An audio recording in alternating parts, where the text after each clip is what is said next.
Bonjour à tous, ici Stéphanie, c'est moi, et Sylvie Descleb pour un nouvel épisode du podcast Les Adultes de demain. Les Adultes de demain, c'est un échange autour de l'éducation et la parentalité pour éduquer autrement.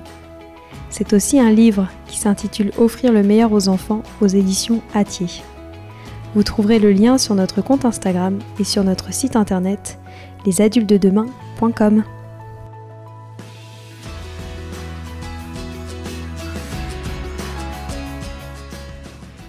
J'ai décidé de vous proposer une pause éducative sur le thème Montessori à la maison. En effet, il y a énormément de personnes qui m'écrivent pour me dire « Oh, je regrette, les écoles Montessori, c'est cher, je ne peux pas inscrire mon enfant, donc il ne peut pas bénéficier de cette pédagogie, le matériel Montessori, c'est cher, etc. » Donc je pense qu'il est important de faire un petit rappel sur qu'est-ce que c'est que la pédagogie Montessori et comment on peut la mettre en place à la maison. Car en fait, avant tout, Montessori, c'est une philosophie. Donc, vous pouvez faire énormément à la maison, tout à fait dans la lignée de la pédagogie Montessori. D'abord, Montessori, il faut savoir que ça répond à des grands principes. D'abord, se dire que chaque enfant est différent et donc que l'on doit les respecter avec leurs différences. C'est-à-dire ne pas attendre d'eux certaines choses, mais savoir les prendre là où ils sont, comme ils sont. Un autre grand principe de la pédagogie Montessori, ça va être le développement de l'autonomie et de la confiance en soi. Aussi que l'enfant est au centre de toutes nos préoccupations. Il faut savoir aussi que l'enfant se construit grâce à ses neurones miroirs lorsqu'il est petit, et par conséquent, on doit être un adulte modélisant. Et ça, on doit toujours l'avoir en tête aussi. J'aimais beaucoup ce que disait Maria Montessori qui expliquait qu'en tant qu'adulte qui s'occupait d'enfants, il fallait se débarrasser de deux émotions qu'elle considérait, elle, comme négatives vis-à-vis de l'enfant. C'était l'orgueil et la colère. L'orgueil, parce que ça nous fait dire « je sais mieux que toi » et du coup, on va avoir moins confiance en l'enfant, moins confiance en ses ressentis, moins confiance en ses capacités, alors que c'est tout le contraire qu'il faut avoir. Et la colère, parce que la colère nous fait dire des phrases, des mots qui vont blesser l'enfant, et les mots vont les blesser profondément. Donc il faut absolument essayer face à l'enfant de se débarrasser de ces deux émotions. Une chose très importante, donc, c'est d'adopter à la maison la philosophie Montessori. Donc avant tout, quand on respecte déjà ces principes-là, une chose qui va compter beaucoup, ce sera la posture de l'adulte. En fait, au-delà du matériel, au-delà du mobilier, ce qui est le plus important, c'est la posture de l'adulte. Et ça, autant à la maison, je le rappelle aussi pour les enseignants, qu'à l'école. La posture est fondamentale, c'est la base des bases. Donc comme je disais, il faut faire un gros travail sur soi pour se débarrasser de l'orgueil et de la colère, mais il suit aussi en tant que parent et en tant qu'enseignant, mais surtout en tant que parent, il va falloir apprendre à lâcher prise. Il va falloir apprendre à lâcher prise car l'enfant a besoin de faire énormément de choses par lui-même. Donc, il va falloir donner sa confiance à l'enfant et se dire qu'il peut y arriver, justement. Il va falloir respecter son rythme et ne surtout pas dire il doit faire ceci parce qu'il a cet âge-là, il doit être capable de cela. Donc ça, je le répète toujours, ne regardez pas trop les âges, mais observez votre enfant. Observer, c'est très important. Parce que souvent, on se dit « Ah, il est en retard, il ne marche pas. Oh, il est en retard, il ne parle pas. » Mais dites-vous bien qu'un enfant ne peut pas tout travailler en même temps. Il faut l'un ou il faut l'autre. Donc, un enfant va être peut-être plus avancé d'un niveau moteur, mais plus tard en langage, ou inversement. Donc, surtout, observez l'enfant et faites-lui confiance. Il va y arriver, il choisit. D'abord, il travaille sa motricité, peut-être, il parlera plus tard. Mais faites-lui confiance le plus possible. On va aussi les respecter et préparer un environnement en adéquation avec cet enfant et ne pas forcément préparer des activités, encore une fois, en fonction de son âge, mais en fonction de qui il est. Ne pas dire, comme je vous disais, mon enfant à tel âge, il doit faire telle chose, donc je lui prépare telle chose. Je le dis vraiment parce que tout le temps, quand je fais des posts Instagram, les gens disent « Ah, mais il a quel âge ? Mais moi, mon enfant, il a fait ça à tel âge. Moi, mon enfant, il fait pas ça. » Et là, l'enfant sent qu'on lui met une pression ou alors qu'on doute ou qu'on est inquiet. Et du coup, il va perdre confiance en lui. Donc, c'est très important. L'important, donc, ce que je disais, c'est d'être beaucoup dans l'observation. Mais une observation neutre, c'est-à-dire une observation où on n'a pas des idées préconçues de ce que l'on souhaite lui voir faire. Et ça, c'est très difficile. Autant en tant que parent, c'est pas facile du tout. Donc, il faut oublier ce que l'on aimerait voir, par exemple, et il faut s'oublier soi. Il ne faut pas avoir envie d'avoir devant soi un petit être qui nous correspond. C'est-à-dire, j'ai déjà entendu des gens dire « Ah ben moi, mon enfant, il a 1 an, il adore les musées. » Il adore les musées. Non, c'est parce que toi, tu adores les musées, tu as envie de l'y emmener. Ou mon enfant, il a 18 mois, il adore voyager. Mais non, ça, c'est une vision de l'adulte. C'est l'adulte qui transmet, qui transpose sur son enfant ce qu'il aime. Donc, faire attention, justement, à la façon dont on le regarde. C'est tout un entraînement, juste de voir et ensuite de préparer en fonction de ses besoins. Il va falloir aussi lâcher prise sur quelque chose qui est très important, c'est le temps. Pour accompagner son enfant selon la pédagogie Montessori, il va falloir leur donner du temps et du temps de qualité. Quand on dit qu'un des premiers objectifs de la pédagogie Montessori, c'est de développer l'autonomie, ça ne signifie pas laisser l'enfant se débrouiller tout seul. Ça, c'est valable pour les tout petits, mais aussi c'est valable pour les enfants plus grands. Prendre le temps de montrer quand ils sont petits, le faire lentement, parce que l'enfant, il a besoin d'absorber vos gestes. Donc, il a besoin que vous le fassiez lentement et que vous le fassiez plusieurs fois, parce qu'il apprend grâce à ça. Par exemple, pour des parents qui décident, mon enfant en collège, ça je l'ai entendu souvent, il doit être autonome. Non, c'est pas possible, cette autonomie, pareillement. Elle se prépare, elle s'accompagne. Par exemple, au début, on va l'aider à préparer son cartable la veille avec l'emploi du temps du lendemain. Par exemple, on va l'aider. On va le faire ensemble, préparer des plannings pour les devoirs en fonction de chaque matière, chaque jour, et aussi en fonction de ses activités extrascolaires pour qu'il puisse s'organiser. Par exemple, quand il a appris tout seul une leçon, on va le faire réciter gentiment sans lui mettre la pression pour qu'il se rende compte s'il apprend bien ou s'il apprend pas bien. On va lui montrer, par exemple, pour faire des fiches, on va les faire ensemble. C'est comme ça qu'on va comprendre s'il est plus visuel, s'il est plus auditif. Et il faut accompagner cette autonomie. Par exemple, s'il prépare un contrôle, on va l'aider. On ne va pas attendre la fin du premier trimestre pour recevoir le bulletin et se dire « Waouh, il n'a pas très bien réussi » ou « Waouh, il a des mauvaises notes ».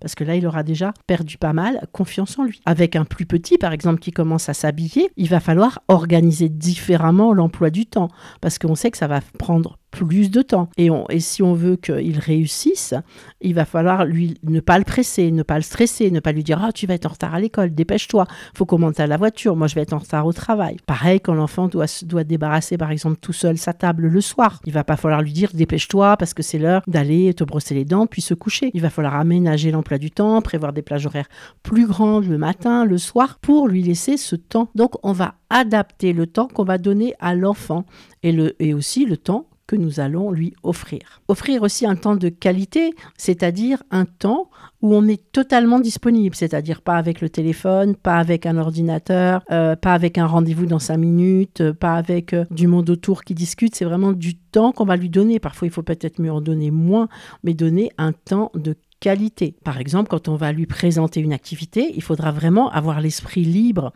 avoir vraiment envie de présenter cette activité et avoir le temps de le faire lentement, d'observer comment il le fait, de lui permettre de recommencer, de se tromper, etc. Également, quand on va faire une balade, il y a des enfants, ils n'aiment pas, en général, les enfants n'aiment pas marcher de manière continue et on marche au pas de course pour faire nos 10 000 pas. Non, eux, ils aiment avancer, s'arrêter, se poser, observer. Eh bien, il faudra avoir le temps de l'accompagner de cette façon-là, pas dans notre façon d'adulte de le faire. Pareil, on pensera avant de l'emmener en promenade, à l'habiller, de sorte qu'il puisse être libre pendant cette promenade, libre de s'asseoir par terre, libre de marcher dans les flaques, libre de jouer avec la terre, de se salir, etc. Ça, c'est aussi très important. À la maison, autre chose qui est très important, c'est sur cette fameuse notion de la liberté, si chère à la pédagogie Montessori, mais c'est une liberté dans un cadre. Et ça, j'y tiens beaucoup. Nous, dans nos classes, nous posons tous un cadre et je pense qu'il est très important que les parents, que les adultes qui s'occupent des enfants posent ce cadre bienveillant dans lequel l'enfant va pouvoir évoluer avec cette fameuse liberté. Alors un cadre, ça signifie des limites. Et les limites, c'est vous, adultes, qui allez les poser selon ce que vous pouvez accepter ou non. Et c'est pour ça que c'est très important et qu'on ne peut pas vous dire le cadre, ça doit être ci, on doit interdire ça, on doit permettre ça. Non, c'est par rapport à soi-même. Jusqu'où pouvez-vous accepter des choses? Qu'est-ce que vous acceptez? Qu'est-ce que vous n'acceptez pas? Par exemple, il y a des enfants, je sais pas, les parents, ça les dérange pas que l'enfant saute sur les canapés, un autre non.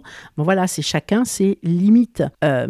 Pour ça, j'ai beaucoup aimé, d'ailleurs, je vous conseille un interview du podcast de Arnaud Rioux le 29 septembre 22, où justement il explique comment clarifier nos propres limites avec les enfants.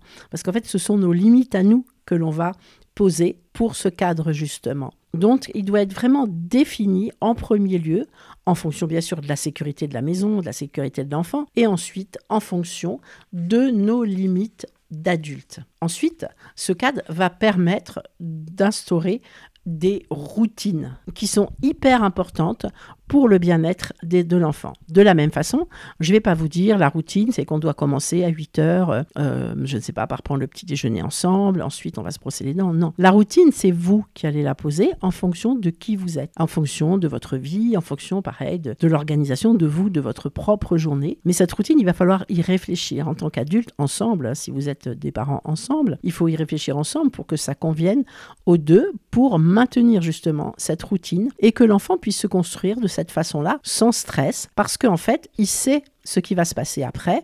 Quand ils sont petits, ils n'ont pas de notion du temps, donc c'est très stressant de se dire « Wow, qu'est-ce que je vais faire après? Qu'est-ce que je vais faire après ?» Eh bien là, non, l'enfant, il sait qu'il va se passer ceci, cela, après ce sera ça, après ce sera ça. Et cette routine, c'est pour ça qu'il faut la poser, qu'il faut vraiment se poser ensemble pour la définir, et ensuite ne pas trop la changer pour que l'enfant puisse se construire à l'intérieur de ça. Et je pense que même pour les enfants plus âgés, il faut un cadre. Ces routines, elles vont être importantes même à l'adolescence, car elles lui fournissent une structure, une stabilité qui, eux aussi, va les aider à se sentir en sécurité, à mieux gérer les changements, les transitions. Par exemple, la routine de se lever toujours à la même heure, d'avoir des repas réguliers, de suivre un certain emploi du temps, qui soit cohérent. Ça offre un sentiment de prévisibilité et de contrôle. Et c'est aussi l'occasion de leur confier à l'intérieur de cette routine des responsabilités, et ça à tous les âges, afin qu'ils développent leur confiance en eux et leur sens des responsabilités. Donc ça va aussi contribuer à l'adolescence à maintenir leur santé physique et émotionnelle, et ainsi à prévenir les problèmes de santé qui sont liés au stress ou à un mode de vie qui soit déséquilibré. C'est le problème qui s'est posé au moment du Covid, où tous ces jeunes n'avaient plus de cadre. La pédagogie Montessori à la maison, ça implique aussi un environnement adaptés qui permettent l'éveil sensoriel et culturel, mais aussi de pouvoir offrir à l'enfant des occasions, des événements avec le même objectif. Par exemple, un enfant qui serait passionné par les dinosaures, eh bien vous cherchez, si pas loin de chez vous, il y a une exposition sur les dinosaures, et à ce moment-là, vous emmenez l'enfant, vous organisez la sortie et on y va ensemble. Je me souviens, quand une de mes filles était adolescente, elle était passionnée de photos. Moi, pas du tout. Eh bien quand même, je cherchais les grandes expositions photos de Paris, on allait les voir ensemble, et c'est aussi merveilleux parce que c'est un moment de partage où vous aussi, vous découvrez quelque chose, mais grâce à votre ado, grâce à votre enfant. Et c'est formidable dans la relation entre l'adulte et l'adolescent. C'est une sensation qui est très importante pour l'adolescent, de se rendre compte qu'il peut vous permettre d'apprendre grâce à ses passions. Vous pouvez à la maison aussi observer ce que l'enfant a étudié et puis profiter de cela pour faire une sortie, ou alors par exemple s'il a étudié les capacités par exemple ou les mesures, vous pouvez en profiter par exemple pour faire un gâteau. C'est l'occasion de mettre en pratique. S'il fait des mesures, on peut aller mesurer des arbres, des arbustes, le diamètre d'un arbre, etc.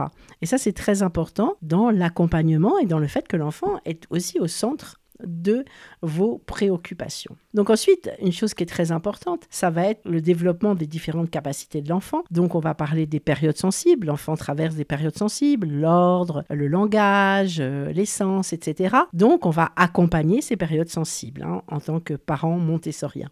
Donc la période sensible du langage, c'est entre 0 et 3 à 6 ans. Donc on va le faire baigner dans un langage riche, avec un vocabulaire varié. On va lui parler tout le temps, on va lui expliquer ce que l'on voit, etc. L'ordre, on l'a vu dans la routine. Les sens, on en a parlé avec les développements sensoriels de l'enfant, où on va en profiter toujours pour lui faire voir des belles choses, pour lui faire sentir, pour lui faire goûter, pour lui faire toucher. Parce que plus vous allez affiner les sens de l'enfant, mieux cela sera. Et ensuite, on va penser à l'aménagement de la maison par rapport à tous ces grands principes qui nous animent. Donc, comme je vous ai dit, laisser une certaine liberté, mais dans un espace sécurisé.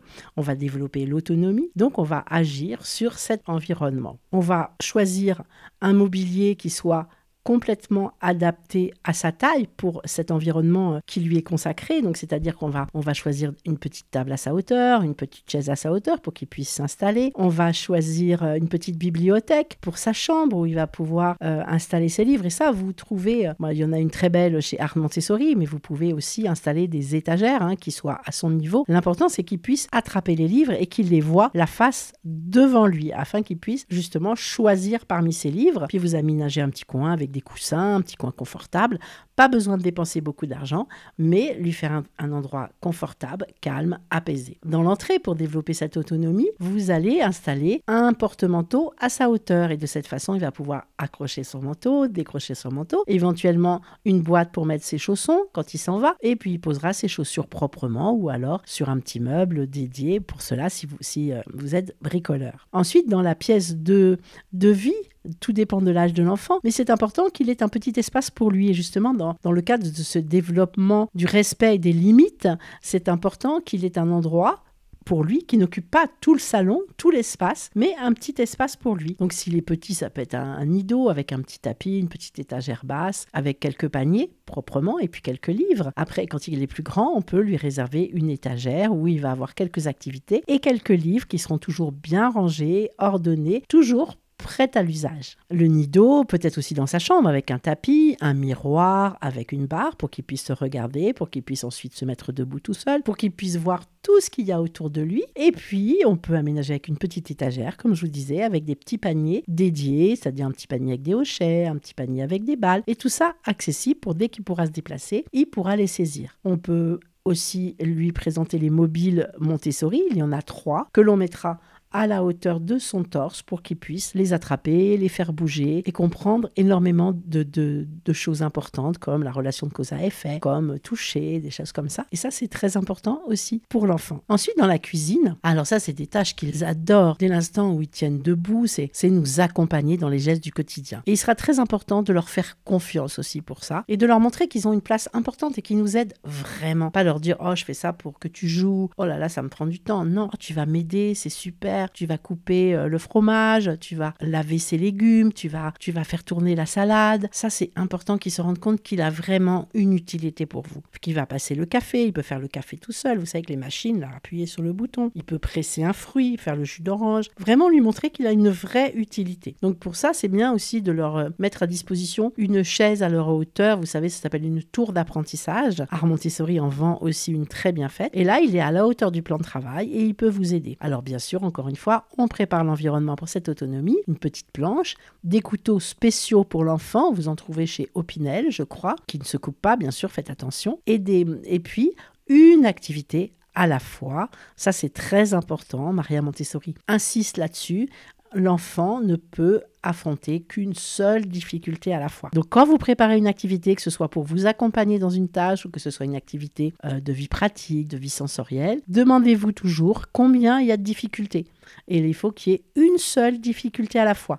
Un exemple, vous préparez un exercice de versée d'eau, mais vous dites qu'est-ce qu'il doit savoir faire d'abord ? Il doit savoir verser. Donc c'est plus facile de verser des produits plus solides. Et il doit savoir presser l'éponge pour pouvoir nettoyer tout ce qui va tomber autour. Voilà, une seule difficulté à la fois. Pareil pour la cuisine. Il peut nettoyer les légumes, puis un autre jour, il va pouvoir les couper, peut apprendre à les éplucher, mais on ne va pas faire sur la même activité laver, éplucher, découper. C'est trop. Ça dépend de l'âge, bien sûr, mais c'est trop. Dans la cuisine, c'est bien aussi qu'il ait un petit espace dans un tiroir où il peut trouver les ustensiles dont il a besoin.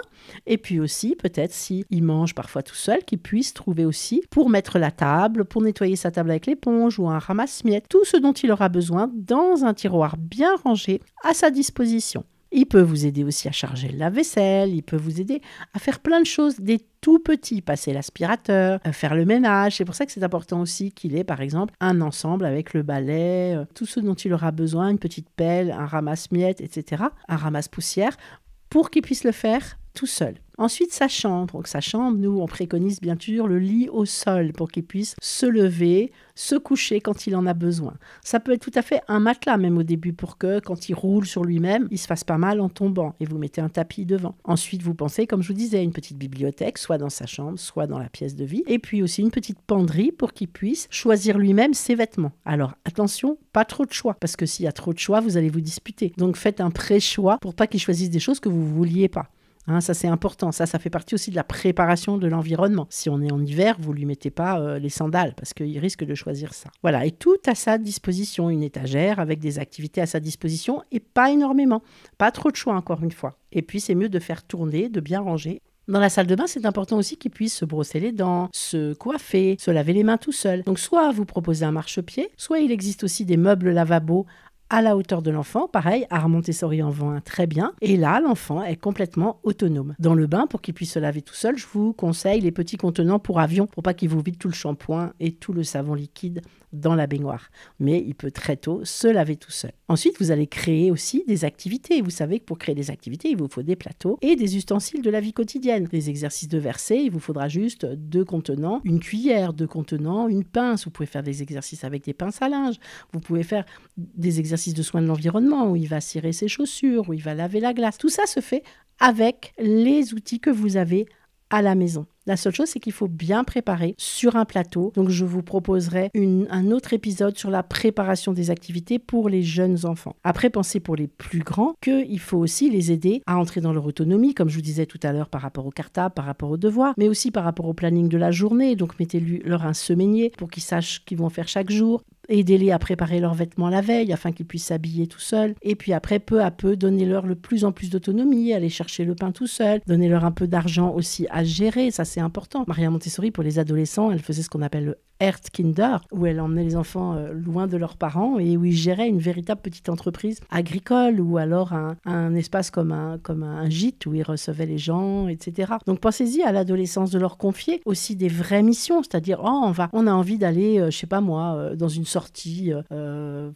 X ou Y, proposer à votre adolescent de tout organiser lui-même. Il organise le trajet, par exemple on va en train au Futuroscope, on lui organise le trajet, il regarde combien ça coûte les entrées, combien de temps il faut rester. Confier des responsabilités même aux plus grands et partager des activités ensemble, des activités qu'ils choisissent. Ça c'est vraiment important et faites-leur confiance, vraiment faites-leur confiance. Donc les activités, ça je vous ai dit, avec l'autocorrection. Il est important aussi de leur donner un lien fort avec la nature, puisque pour qu'ils respectent cette nature et pour qu'ils trouvent leur place dans notre monde et qu'ils apprennent à vivre avec la nature et à la préserver. Donc beaucoup d'expériences liées au vivant, les pousser à observer, ressentir, insister là-dessus. Oh regarde, oh sens. Multiplier les découvertes. On va dans différents endroits à côté de chez soi, au square, on observe, on regarde et on se passionne. Et quand on rentre, si on n'a pas trouvé les vocabulaires, on cherche, on voit ensemble comment on peut trouver, même sur l'ordinateur, dans des livres, on peut trouver du vocabulaire. On crée notre fameuse table de nature. Vraiment, organiser plein de choses avec eux. Pensez aussi à l'éveil culturel et artistique qui va développer la créativité. Donc là, c'est pareil, pensez à organiser très jeune des activités artistiques et à continuer plus tard. Donc au début, ça va être juste une couleur, un pinceau, de la peinture, de la peinture au petit suisse avec des arômes naturels, de la pâte à modeler qu'ils peuvent manger, en leur mettant bien un tablier, etc. Et puis après, plus ils grandissent, plus allez sophistiquer les activités artistiques. Vous pouvez même les inscrire à des activités extrascolaires, parce que c'est formidable, l'art, formidable. Pensez au musée, mais pareil, quand vous faites un musée, faites le musée pour eux.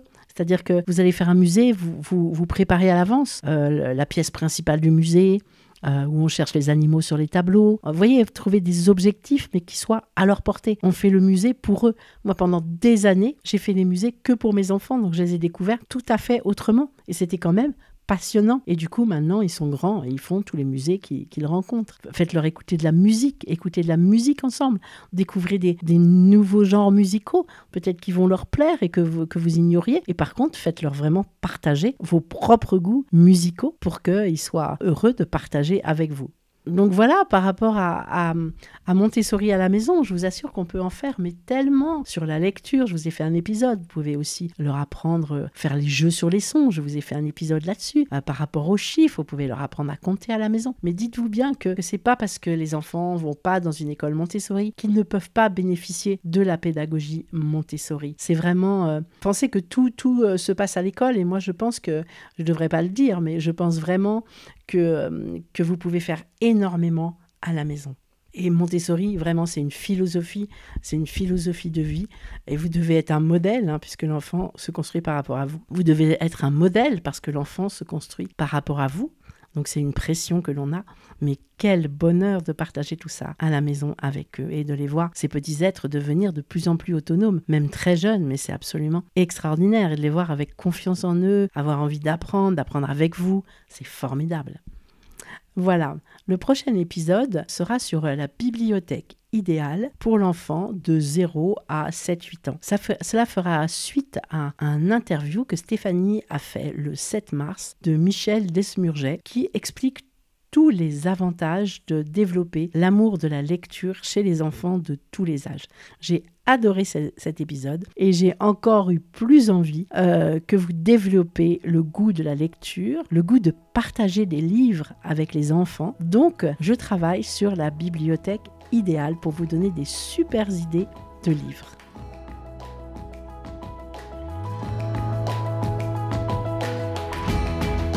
Voilà, c'est fini pour aujourd'hui. On espère que cet épisode vous a plu. Avant de se quitter, on a quand même besoin de vous. Si après avoir écouté cet exposé, vous ressortez avec plein d'idées pour apporter le meilleur aux enfants, n'oubliez pas de nous laisser 5 étoiles et un petit commentaire sur Apple Podcasts, sur iTunes ou toute autre plateforme d'écoute de podcast. Cela nous aidera à mieux ressortir et surtout à nous motiver pour continuer cette aventure ensemble. Si vous avez des suggestions, des idées de thèmes, des questions à poser, n'hésitez pas à nous contacter sur les réseaux sociaux, Instagram ou LinkedIn, en tapant « Les adultes de demain ». Nous serions ravis d'échanger avec vous. Si vous souhaitez en savoir davantage sur Sylvie, je vous invite vraiment à aller voir son blog sylviedescleb.com ou à la suivre sur Instagram en allant sur son profil sylviedesc, Montessori. Enfin, si vous souhaitez en savoir plus sur le calendrier des prochaines formations Montessori, rendez-vous sur www.apprendre-montessori.fr. On a hâte de vous retrouver vite et à très bientôt sur les adultes de demain.